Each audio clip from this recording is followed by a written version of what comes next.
shame on you. Check us out. ableunited.com. On the bottom, you'll see we're on Facebook, Instagram. I think that's it. I don't know, Pinterest? I think we're on Pinterest. I have no idea. Well, welcome everybody to Top 5 Reasons You Need an Able Account. My name is John Finch. I serve as the director of the Able United program here in the state of Florida. And hopefully, if you're joining, you're going to learn more about Able accounts. We'll have some time to answer your questions you may have. And this will be just an all-around overview, but also really give you some top 5 reasons why you need an account. So with that, I'm going to ask you a poll question just to kind of get an idea of, how familiar are you with Able accounts? Have you heard of this program? Yes, no, maybe you have an account and you just wanted some more details. Maybe this is the first time you're like, saw this come through my email, don't know what it is. I saw John Finch on social media wearing a cape and dancing, so maybe I want to join him and hear from him directly. So give everybody a moment. Thank you so much for participating. And thank you for taking your lunch hour. This lunch hour is not sponsored, but I do have my LaCroix. That should be one of our questions. I have Sam and Steph in the background. They're with our public relations team, and they'll be answering your questions as we go throughout if I don't get to them verbally. And so with that, awesome. Thank you guys so much. So a good majority of you have heard about Able accounts, which is great. Hopefully you'll get some new information or some finer details about the program. And then for those that maybe this is your first time learning about accounts, you'll be able to learn all about it. So awesome. All right, Sam Edgar May. So let's get started and let me share my screen. There we go. All right, top 5 reasons why you need an Able account. Let me get up my background here. I'm sorry, I'm just moving things around to make sure I can see you all. All right, so let's kind of just look at an outline here, what we're going to talk about today. We're going to dig into why this program exists in the first place. So talking about the history, the legislation that made this feasible. We're going to talk about who is actually eligible to have an Able United account and how that eligibility may be changing in about 10 months' time. We'll look specifically about the account itself, what it looks like, how do you enroll, how do you manage it, putting money in, out, all that fun stuff when it comes to actually owning an Able account. We'll touch on public benefits because that's one of the big key advantages of an Able account. And then finally, we'll look at some FAQs. At any time during the presentation, if you do have questions, I believe they have the QA or maybe the chat. I don't know which one is currently available, but you'll be able to go in there.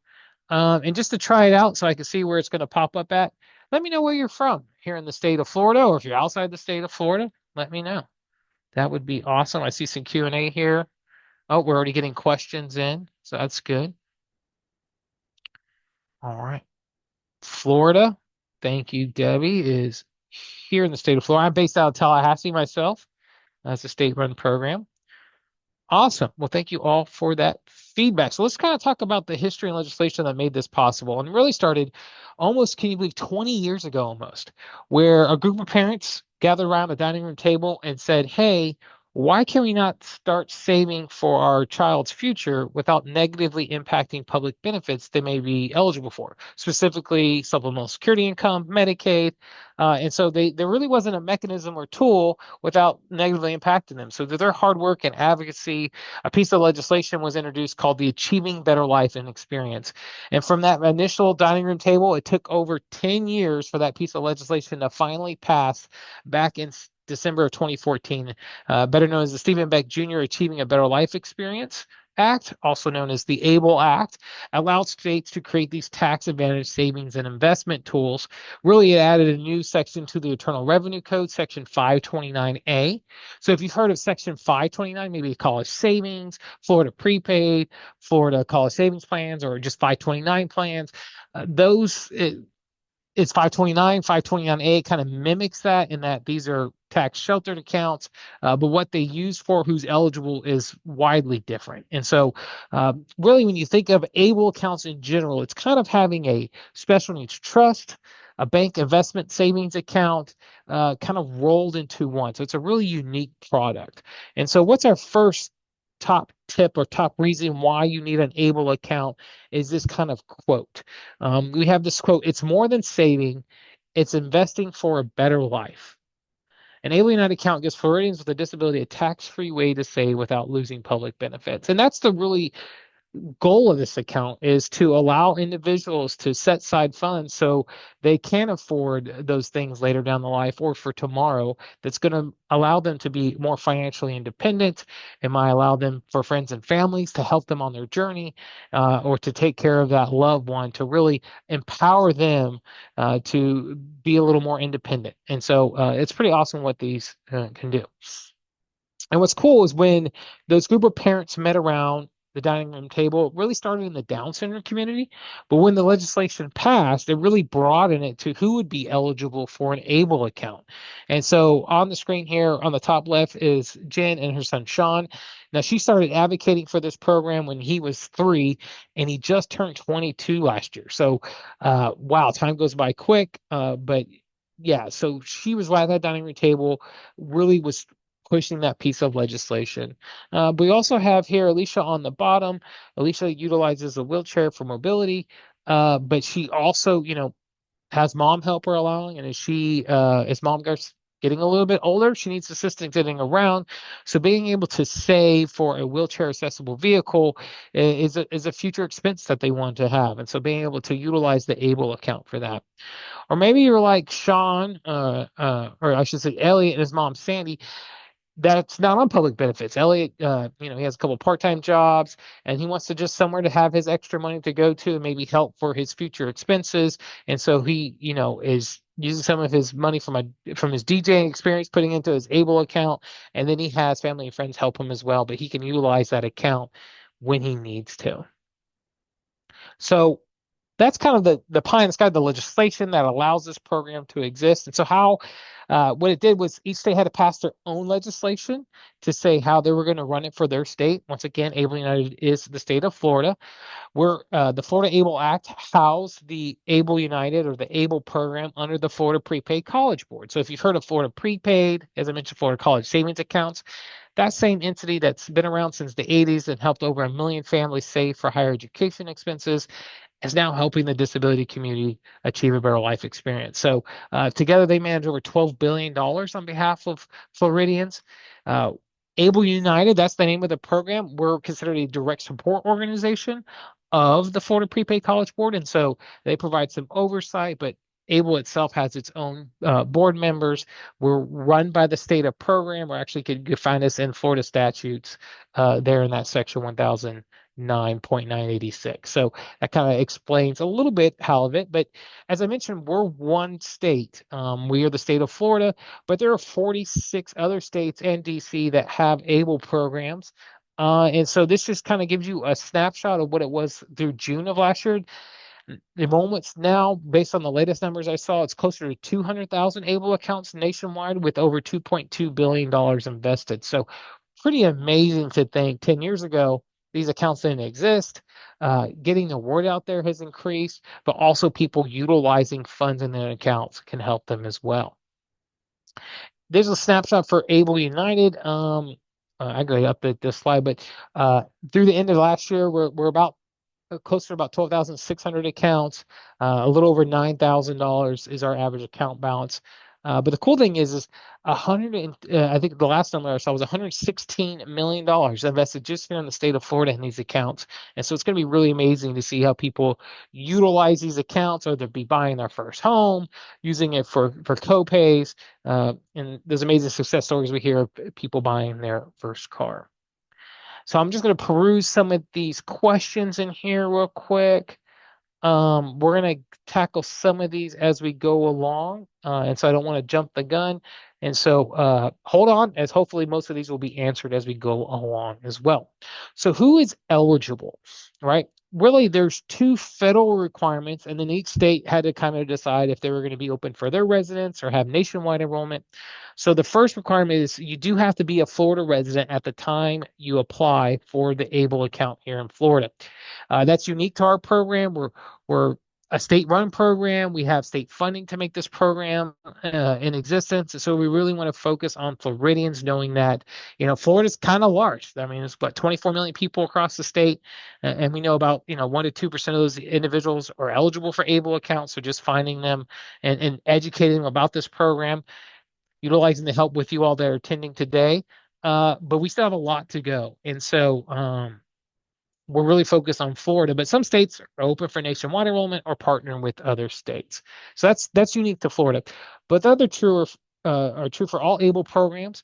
One is the individual has to have a disability or a diagnosis that's severe prior to age 26. Doesn't matter their current age now. It could be, we have people that are in their 80s that were diagnosed as a child, but just when this legislation passed, they were already in their 80s. They're utilizing ABLE accounts. And they also have newborns.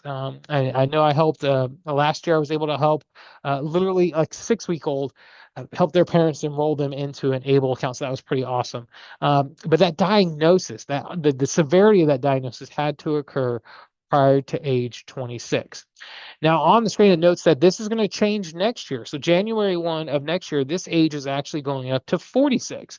So maybe you're on today, or maybe you have individuals you know of who maybe they're diagnosed with multiple sclerosis or a mental health diagnosis that occurred later in life, maybe at 30, 35, 40. I know I talked to somebody that had a spinal cord injury in their 30s. Guess what? Right now they're not able to qualify, but next year when that age of onset increases to 46, it's going to really open up who is eligible. So not only do they have to have that diagnosis before that age, it also has to be severe. And severity is based on the Social Security standard, but regardless for a child, but regardless of their age. So automatic eligibility if you're on SSI or SSDI, so Social Security Disability Insurance, or survivor benefits. Maybe your parents have retired or have passed, and you're collecting benefits based on their Social Security work history. Then you would qualify. You meet that severity level. However, and we see this in about a little over a third of our accounts that are not on SSI or SSDI, they say they self-certify that, hey, I have a severe diagnosis, I have the paperwork. We don't request that paperwork, but the IRS could if they ever audit. If you don't know if you meet this severity, we do make a physician's form available on our website under our resources tab. That's a form that you could take to your doctor. The doctor can review it and sign off saying yes, based on their diagnosis, based on their health conditions, it meets that severity. And the IRS, what they did do is they did kind of provide a high level list of the types of categories individuals may be eligible for.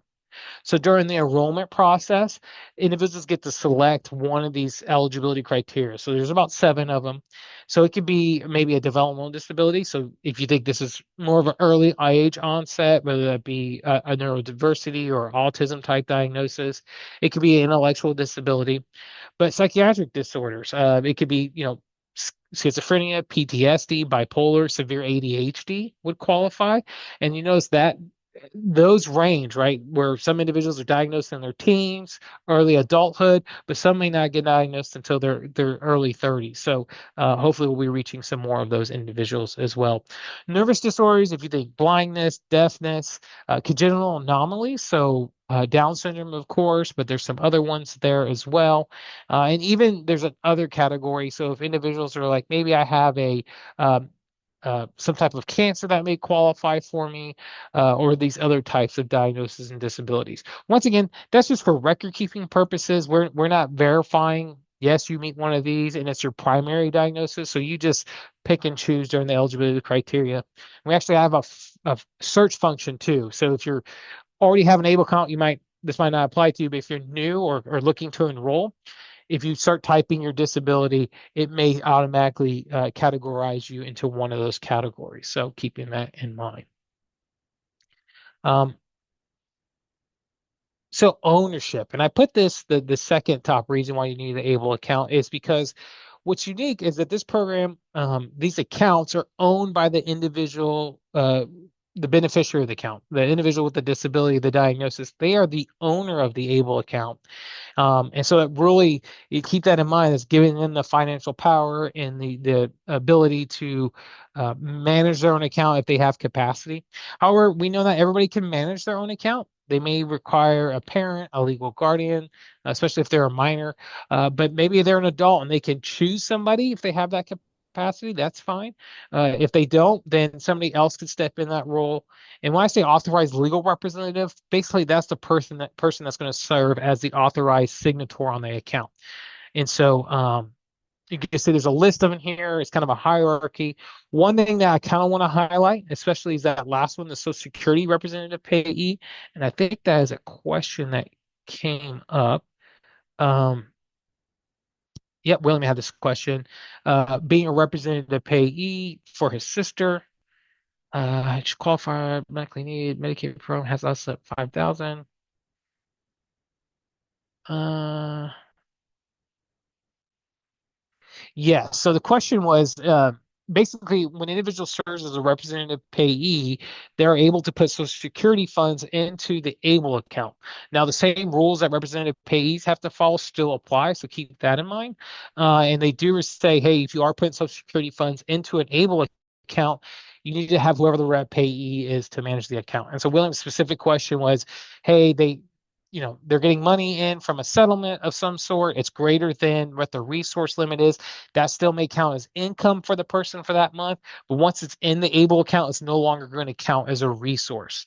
And so we haven't got to the public benefits things, but that's maybe wink, wink, hint, hint. That might be one of the top reasons why you need to look at ABLE accounts, especially if you're on public benefits. So we'll talk about that in a section coming up soon.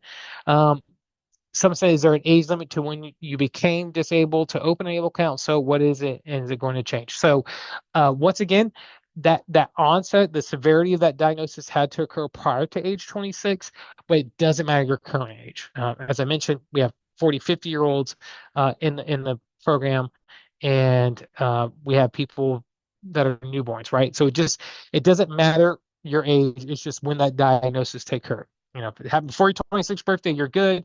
Next year, if it happened before your 46th birthday, you'll fit in. I think that answered that question as well. All right. Let's see. All right.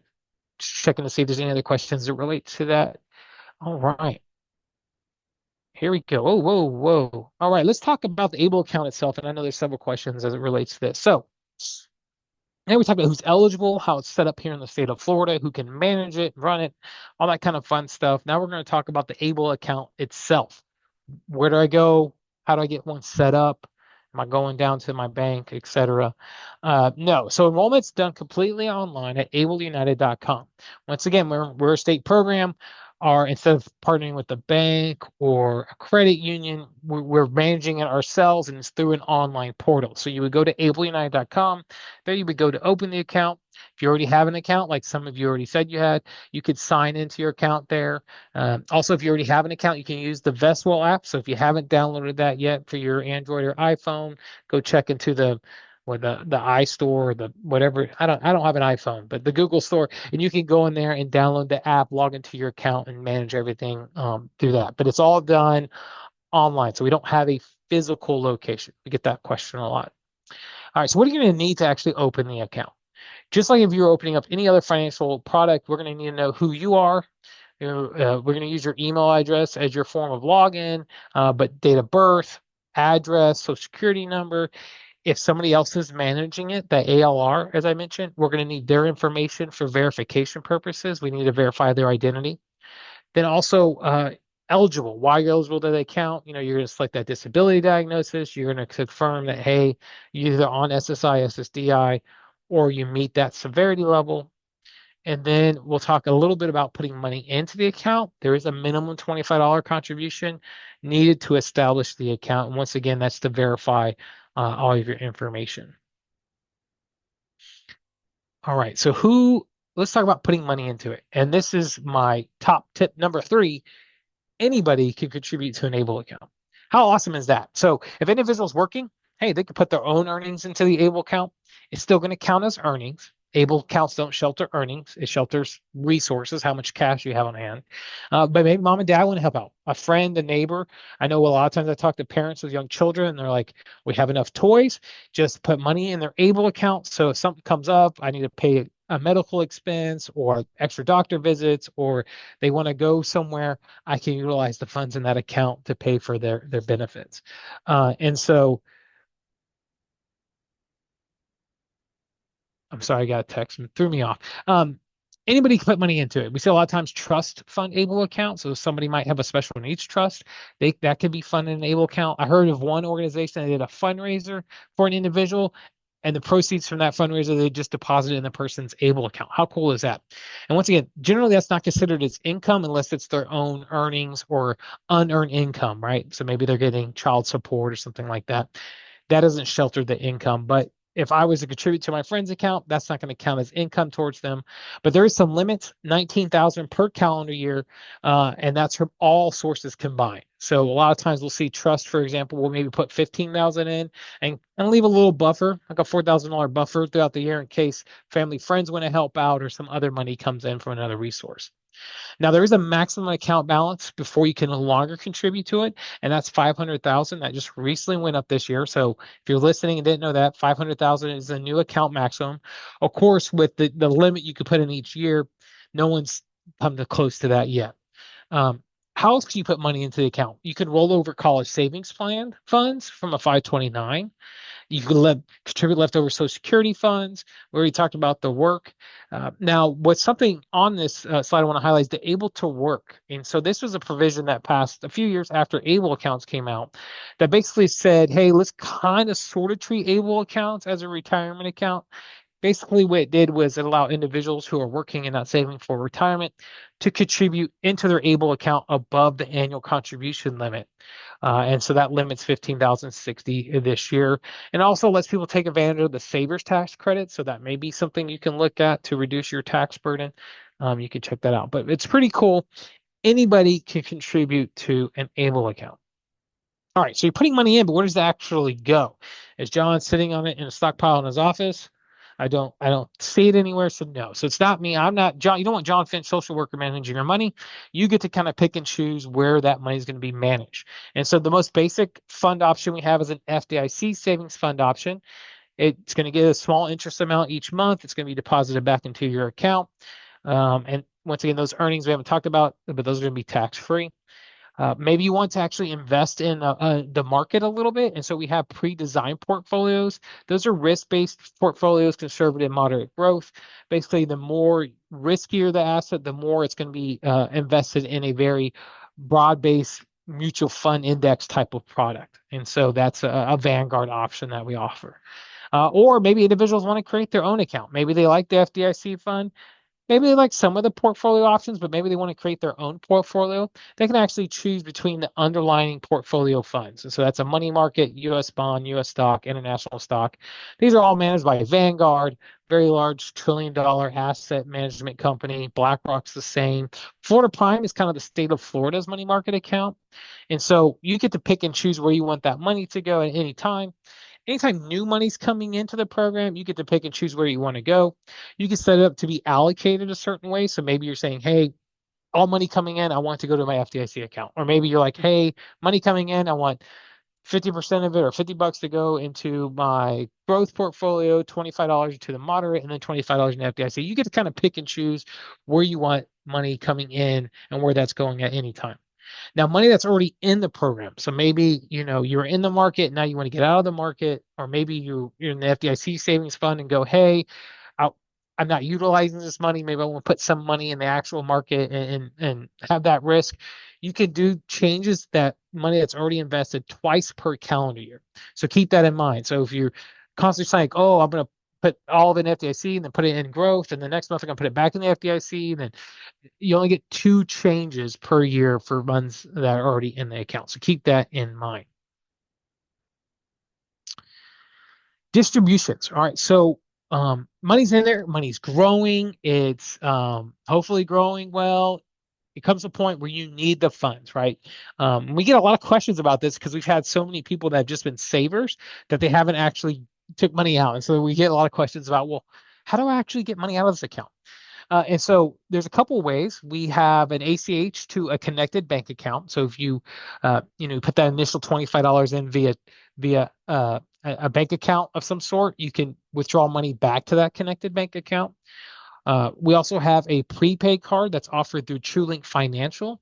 It's an enhancement. It costs $250 a month, but it provides a reloadable debit card where you can put however much money you need to on it.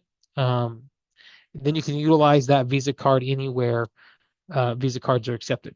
Now, there are some limits. It does take 2 to 3 business days to transfer money, so keep that in mind. For example, President's Day was a banking holiday, and so our the banking side was closed. So, for example, if it was 6 o'clock this past Friday for Valentine's Day, and you're like, "Oh, I need money for Monday," unfortunately, you're probably not going to get that money until Wednesday because it takes 2 to 3 business days, and that Monday was a holiday. So there is some timing to consider it, right? This isn't a bank account where you can just go and take money out willy-nilly. It does take some processing. So we have to sell those products, we have to clear that money, and then we have to transfer it over to whatever your bank is.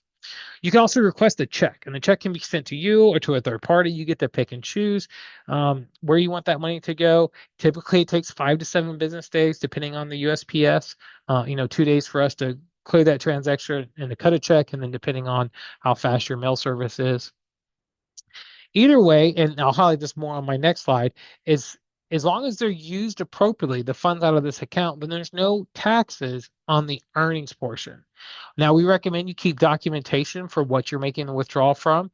We're not going to ask for it as a program, but the IRS, if you were to be audited, would. Or if you're on Social Security Administration, you're kind of holding on to that money after that withdrawal, and past the end of the month, they may say, "Hey, what are you going to utilize those funds for?" So keep that documentation in mind.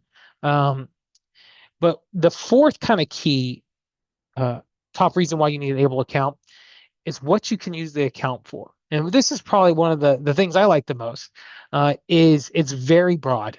So broad that the final regs that came out from the Treasury said is to be construed broadly. So basically that means here's some categories. If you can justify that's going to help improve or maintain your health, independence, or quality of life, then it'll be a qualified disability expense, and there will be no taxes on the earnings portion of that withdrawal. Now, they did provide some categories, and we'll kind of take a step through these handful of categories they gave us. Health. So, what are some health qualified disability expenses? Co-pays, maybe paying for a procedure. We hear a lot of individuals using it for like dental. That's allowable, but maybe it's something that's it's going to help them improve their health. So it could be a massage, it could be equestrian therapy, really anything that's going to maintain that health or improve it. What about education? Maybe it's higher education, online courses, back to school shopping. All those would be qualified. Housing expenses. This is a big one. Maybe it's a home modification to make your home more accessible. Maybe it's putting a down payment on your first home. Maybe it's just paying rent or mortgage or the utilities. We see a lot of people pay their premiums, whether that be for taxes or for their home insurance. That's allowable out of an ABLE account. What about transportation? So we see a lot of individuals using ride sharing services with their ABLE account, like Uber or Lyft, maybe even putting a down payment on a car or filling up that gas tank. Those would be qualified. Um, Legal fees, setting up a small business, a special needs trust, assistive technology, and personal support. So maybe this is making your wheelchair more accessible, making it modified. Maybe it's having somebody provide personal support to you when you travel. That would be a qualified disability expense. And even post-death, so funeral and burial, end-of-life expenses. And then finally, the Treasury did put this caveat in here, other expenses approved by the Treasury regulations. Well, the Treasury regulations didn't expand on that. They gave one example, and that example was if an individual needed a cell phone to be more independent. Guess what? That's a qualified disability expense. So it's to be construed very broadly. It's not limitless, right? So you can't go around buying everybody else's gifts. We get a lot of questions like, "Oh, we're going to buy a wheelchair accessible vehicle, but the family's going to utilize it too. Is that allowed?" Yes, right. If the intent of, "Hey, I'm making this person so we can transport my loved one easier," that's a qualified disability expense, right? Now, if it's like, "Hey, I'm buying myself a Mustang because I really like a convertible car right now." Oh, well, not right now. It's raining here in Tallahassee. But I couldn't go and say I'm using my child's expense account to buy something more for my use. So you got to keep that in mind. So can't give away the funds. Probably tobacco is not going to be a qualified expense. Anything that's going to negatively impact them. If for some reason there's no qualified disability expenses for the calendar year, taxes are due on the earnings portion of your withdrawals plus a 10% penalty. So keep that in mind. So I know what you're all thinking. You're thinking, John, this sounds too good to be true. Um, how much is this program going to cost? All right, best value for Floridian. So really, we want to make this the best program for you all. So it's free to enroll. There's no application fee or monthly maintenance fee or even a check request fee. So the goal of this program is to just get people in it for them to utilize it and see the benefits of it. Now, depending on if you invest the money, there may be some investment administration fees. So, for example, if you're in our riskiest index funds like our international stock fund, for example, that would cost about $2.90 per $1,000 in the account. And that's taken out of your return. So when you see the returns, it's net of this investment administration fee. And I'm going to go ahead and change this on the fly. Look at this. Unfortunately, the cost of printing and shipping and all that fun stuff is getting more expensive. And so, if you do want paper statements to be mailed to you, you always have the option to just collect things online. Guess what? If you want to mail to you, it is $20 per month or $20 per year, I should say. And that's pro rata. So if you select it today, it's going to be good for a year. And then the prepaid card, if you want that flexibility and that financial tool, it is $2.50 per month. So keep that in mind. Those are optional fees. You don't have to have it to utilize an Able account. And our FDIC product, 100% free. So maybe you just want to try it out, see if it's right for you. Why not put money in the FDIC option just to try it out, and not have to worry about the risk of the market. Let me take a sip here. Our final top reason why you need an Able account is public benefits. So what are public benefits and why does Able account matter? So if you ever applied for Medicaid, if you ever applied for supplemental security income, part of the things they look at is your finances. And one of the things is how much money do you have on hand? Typically, depending on the Medicaid program, some are a little bit different. I think somebody mentioned um, the medically needy waiver or the medically needy Medicaid. That's a little bit different. So it has a little bit of a higher threshold of how much money you can have on hand. But typically those range anywhere between 2,000 to 6,000 is the most money you can have on hand, which in today's world, that's not a lot of money, right? If you have something breaks at your house, if you're like me and had to go take your car in to get, it was leaking oil real bad, $1,300 later, it's not leaking oil. All right. But that's $1,300. And, if I could only save 2,000, that'd be a majority of my savings is gone. And so the goal of this account is a lot of people to save more than that 2,000 threshold in an Able account while still maintaining their eligibility. So what is Medicaid? Medicaid, high level, helps individuals with medical costs. It's like a very robust set of insurance plans. We have home and community-based waivers. Many of you might be heard of the Agency for Persons with Disabilities that oversees the I-budget waiver, or long-term care is another home and community-based waiver. But those services that support that health insurance policy, it does they do take in consideration of how much money you're earning and how much money you have on hand.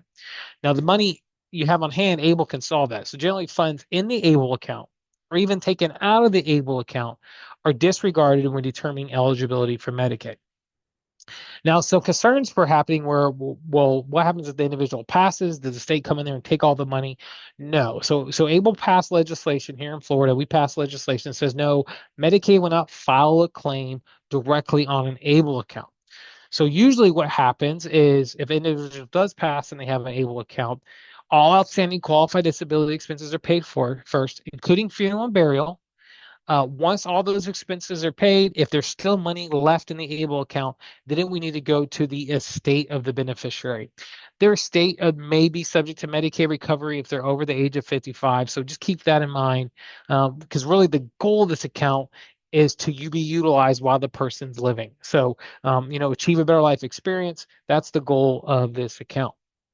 So that's one public benefit. The other big one is SSI. So Supplemental Security Income, managed by the Social Security Administration, is a federal supplement that provides basic cash benefits to help pay for housing related expenses. They have similar type of rules, how much money you have, how much money you make. They also, they look at, you have to have a severe disability or fit in some of these other unique categories. If an individual is on SSI and has an ABLE account, there's just some additional rules to be mindful of. One, on a monthly basis, we submit all of our ABLE account information and transactions to Social Security Administration so they know who has SSI and has an ABLE account. We encourage individuals, if this relates to you and this applies to you, to check out what they call the Program Operations Manual System. This is an online reference guide that provides the general public how Social Security treats ABLE accounts. So definitely check that out if you're on SSI. Now, if you're on SSDI, that's an earned benefit. So this doesn't apply to you because they don't. If you're on SSDI, since it's an earned benefit, they don't care how much money you have on hand. Other things to consider if you're on SSI and have an ABLE account, one is the maximum account balance. As I mentioned earlier, the typical maximum account balance is 500,000 before you can no longer contribute to it. For SSI purposes, the maximum account balance that you can have before it starts counting as a resource is 100,000. Now, anything over 100,000 will count towards that $2,000 limit. However, if that's the case, what's supposed to happen is your SSI will get suspended because your ABLE account's causing you to be over-resourced, but then you'd still be eligible for Medicaid. However, we know I've gotten a couple of calls in the last couple of months where individuals have experienced their SSI being stopped and their Medicaid being stopped because their ABLE account was over $100,000.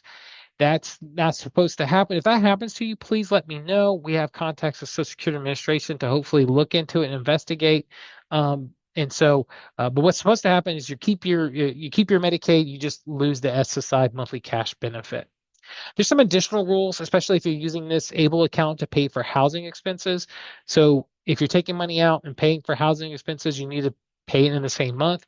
If you don't, the beginning of the next month, it may count as a resource. So just, hey, if you're paying housing with an ABLE, just do it directly, use that check request, or just, withdraw it and expense it in the same month.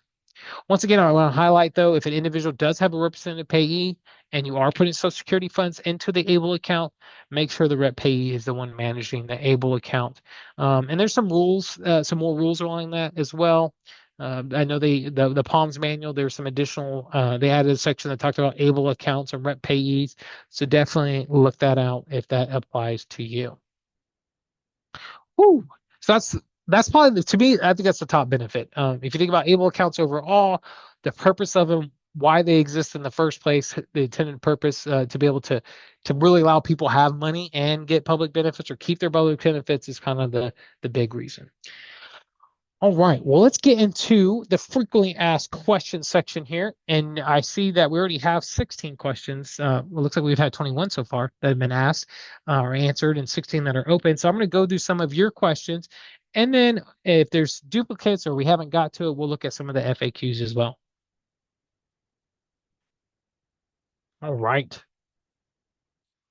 Here's one of the top questions he has. What happens if you move outside the state of Florida? What happens? Well, guess what? That's FAQ number 2 there. What happens if I move out of state? Guess what? You could take the ABLE United account with you. You only have to be a Florida resident at the time you apply, which is great, right? Especially because I think we're the best. We're free. You get a lot of extra benefits for having an account in Florida. However, if you move out of state, and let's say you go to our friends up here in Alabama or Pennsylvania or Ohio, they have state income tax. And they actually passed state legislation in their state to say, hey, if you contribute to this ABLE program in your state, you'll be able to deduct that from your state income taxes or get a state income tax credit. So keep that in mind. There may be certain state income tax benefits. Florida doesn't have state income tax, so this doesn't apply. And there may be some other benefits as well, depending on that other state's ABLE program. Maybe you're looking for a checking account or a checking book that's a tie to your ABLE account. There are some other states that offer that. So you don't have to close the ABLE account, but you can do a rollover if you choose to roll this over to another ABLE account. Or if you move to Florida and you're like, hey, I'm a Florida resident now, you can actually go through the process of moving that money from one ABLE account to another. I didn't highlight this yet, but an individual can only have one ABLE account. So keep that in mind if you're opening an ABLE account. All right, do we have to claim contributions on an ABLE on our tax return? So no. So generally, able accounts do not require individuals to file for taxes. Typically, as long as you're using the funds for an able account for qualified disability expenses, there is no income tax or there's no taxes on the earnings portion of that withdrawal. And so the only time you would need to file is if, for example, as it relates to able, is if you had no qualified disability expenses and you just took the money out, went gambling or something, and you need to file that and pay taxes on the earnings portion. But if you're using it appropriately, using it for housing, for health, for all those reasons we listed, there's no taxes on the earning portion. All right. I'm going to do some of these FAQs and then I'll leave us on our splash page so you can learn how to get a hold of us. We already talked a little bit about what if the beneficiary passes away. You pay those outstanding QDEs first and then it goes to their estate. Now, they may have a successor designated beneficiary. Currently, it does have to be a sibling who also qualifies for ABLE, but the same rules apply, right? Where, it has to go, make sure there's no Medicaid recovery from another state happening. They have to make sure that there's all the outstanding qualified disability expenses are paid. And once that's all taken care of, then we could roll it over to that successor designated beneficiary or would go to their estate in many cases. We already talked about if you move out of state. We already talked about qualified disability expenses. That's a question we get a lot. Is this a qualified disability expense? Is that a qualified disability expense? Really, the bottom line, and that's kind of the underlying intent of the legislation was, if it's going to improve or maintain your health, independence, or quality of life, then it is a qualified disability expense. Keep those receipts for the IRS in case they ask. We get like how long, typically 7 years is kind of that max limit. So keep those notes on why it's qualified. Now, Social Security Administration, if you're on SSI, they definitely want to know if you keep that money past the end of the month. Hey, we see there's an extra $2,000 in your bank account. What's going on? We said that's from ABLE. What are you going to utilize it for? And as long as it's not for housing, then you should be fine. So keep that in mind. All right, so let's look at these other questions we have here. If your only income is SSA and you do not file taxes, if you take a distribution, do you have to notify the IRS for the distribution? And so what is the amount that has to be reported? This one was for a distribution under $200. So once again, that filing that you received from us is just to notify you that we told the IRS that you had an ABLE account and you made a withdrawal. There's no filing required as long as you use it for, qualified disability expenses. So keep that in mind. And definitely talk to a tax attorney in your unique situation because you may, or there's something called VITA.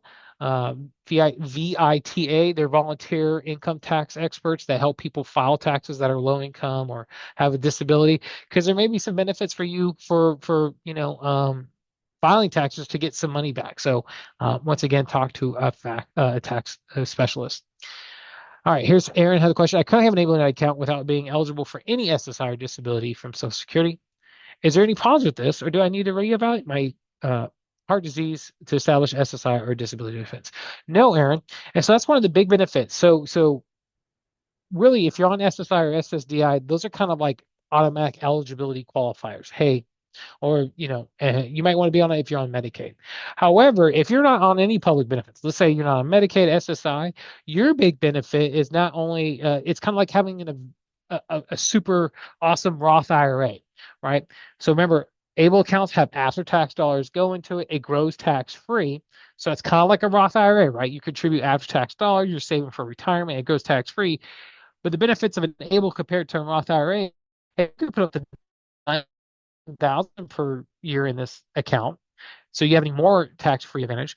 Then you could take a portion of your withdrawal and the earnings associated with that and use it for something that you weren't expecting to have. And so this could be kind of like a retirement vehicle, could also be like an emergency service vehicle as well. So in your situation, even if you're non-public benefits, yeah, there's a lot of benefits of having an ABLE account, especially as it relates to that tax-free earnings. And then we have a lot of parents too that love it, having it for their children who are on public benefits, because it's like, hey, I could use this for their college if they go to college, or I can use this for transitional services, or whatever they may need. All right, here's the next question. How can an ABLE account be utilized to ensure that a person receiving SSI only does not exceed access limits and maintain their Medicaid eligibility? So once again, if an individual in SSI, the first $100,000 you can have in the account, don't worry about it. If it's over $100,000, let Social Security know. contact your local office and say, hey, just to let you know, my account's over here.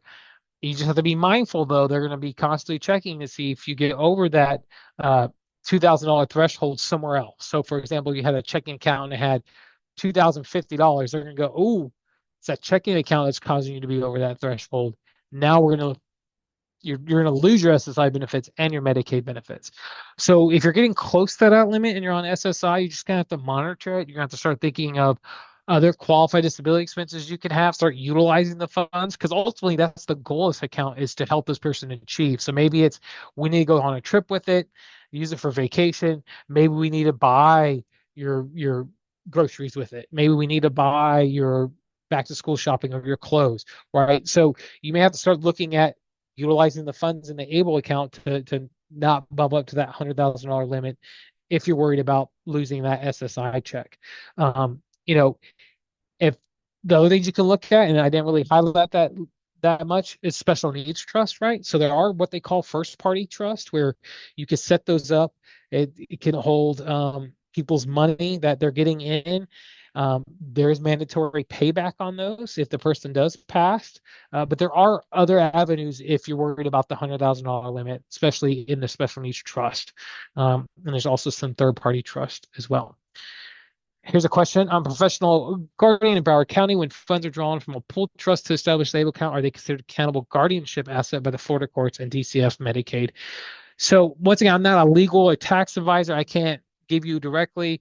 It depends on your circuit court.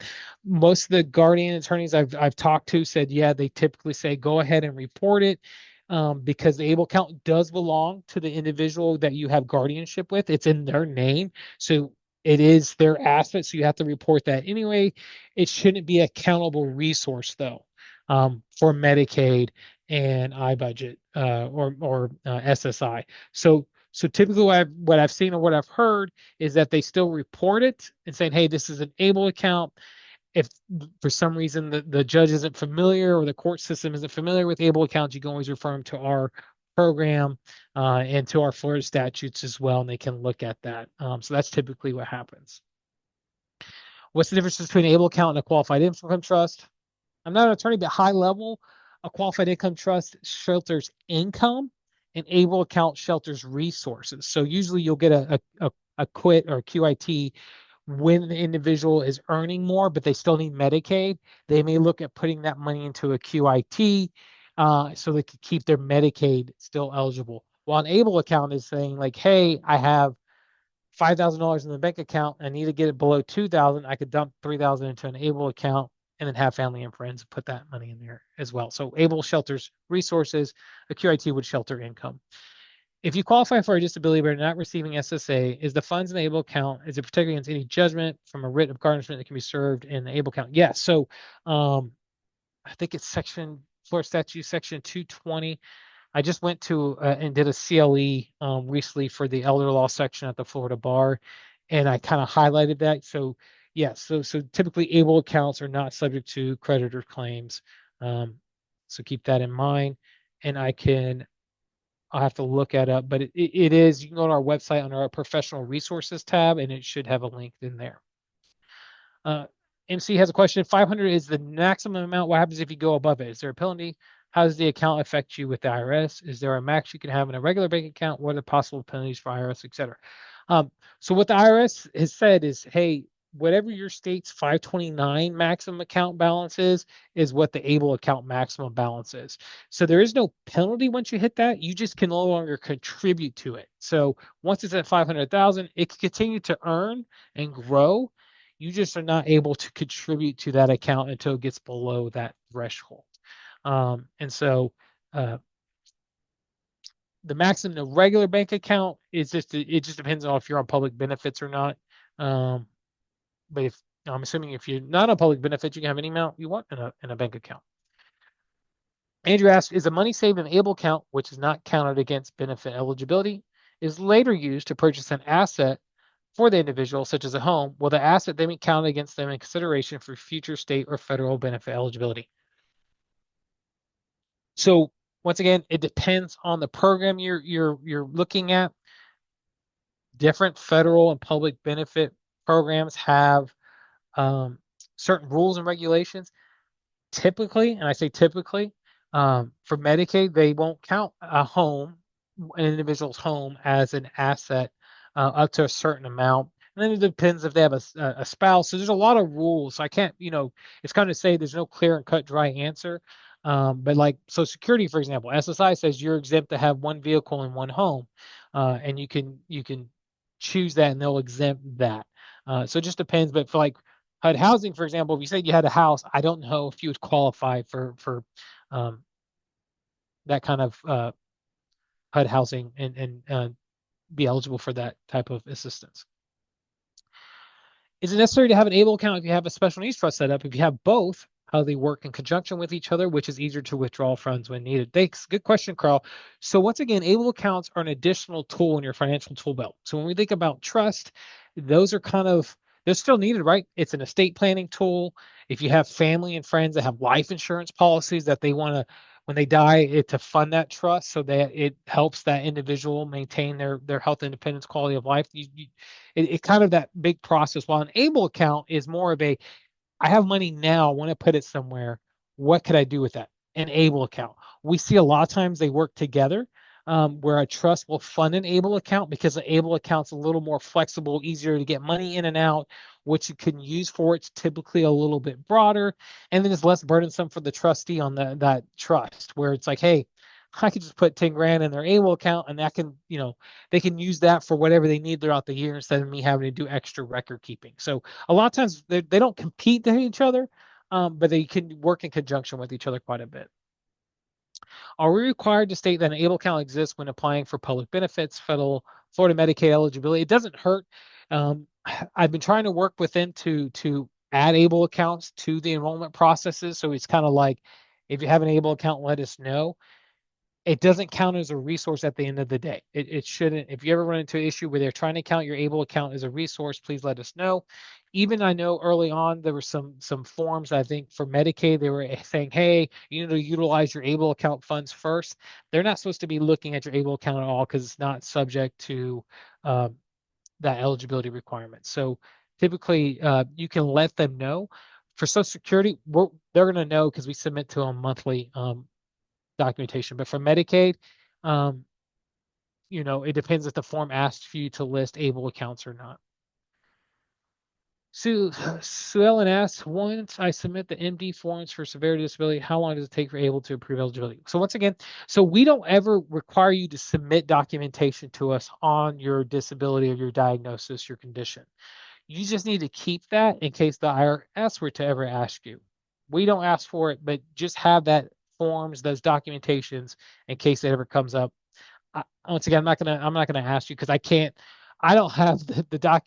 I'm not a doctor. I can't verify, your severity and if it qualifies for ABLE or not. But just keep that documentation for the IRS. If you go into assisted living, are ABLE funds counted as income? No. So money in the ABLE account or even taken out of the account, that doesn't count as income towards the individual. So they're not going to count it as, or they shouldn't count it as income. That's clearly in federal law. Should you pay for things every month? Because this is from Anonymous. Should you pay for things every month? I'm a representative payee. My loved one has SSI and SSDI and he lives at home. So I transfer money to my checking account to pay for groceries and other things each month, or can I accumulate it for a bit before spending and paying me back for things I'm paying on my son's behalf? Ooh, good question. It's up to you. Whatever's easier for you. If it's easier for you to, get a reloadable prepaid debit card and just tied to the ABLE account and just use that when you go out, that's one way. Or you could say, hey, I'm just going to keep receipts documentation and going, okay, I spent $500 this month for shoes and groceries and something else, and I'm going to reimburse myself that $500. That's fine too. You just need to keep that documentation and notes. What's a qualified disability expense? So that's whatever's easier for you. Does the remainder of the ABLE account actually go to the beneficiaries if none are ABLE qualified? So it depends on how their estate is written. Usually, it would go to their estate, and depending, it's a probatable asset at that time. So depending on, who's next kin, if it's a sibling, if it's a family member. I've seen situations. I saw one where the circuit court said, okay, I think there was 20 something or 15,000 in the able account, and they ended up splitting 2,000 to this family member, 2,000 to this family member, 2,000 to this family member. And so I don't stress because I'm not an attorney. I can't provide you financial legal advice, but when you create an able account, you're creating an asset for somebody who may not have a will or might not have a living will, might not have an estate plan. And so when you create an able account, you're creating this asset. So you do have to take that into consideration, especially if if you're dumping 19,000 each calendar year and this gets to 100, $200,000, you may really consider, okay, what happens if they do pass and we have this asset? So talk to an attorney about setting up a will for this individual and what's going to happen to their assets in their estate. Okay, what if a loved one gets better, no longer on disability? What happens? Ooh, that's a good question, right? So you have to meet that severity. And so in our system, if for some reason you're no longer your disability is either recovered or your condition illness is no longer severe enough to where you would qualify for an able account, let us know.